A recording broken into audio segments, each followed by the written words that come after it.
Welcome to McPlum, simple solutions served daily. You start by confirming the console has stable power and is turned on. That matters because the disk drive needs power to actuate. Once done, identify your model. A vertical/original Xbox One uses a manual slot edge, while S and X have a slot load. Make sure your controller is responsive. If not, use the console's power button to proceed. If the system is frozen, hold the power button about 10 seconds to fully shut down, then power back on to reset the drive. Now you eject.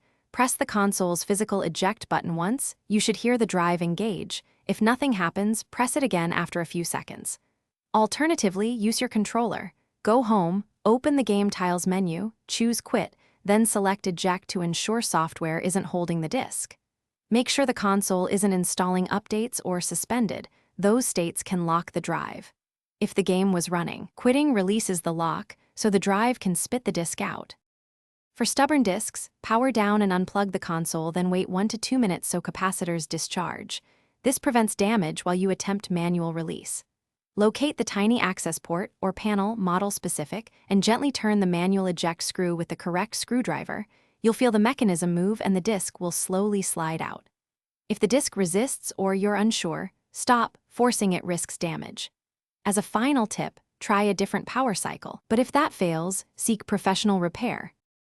Thanks for watching. Stay juicy and subscribe.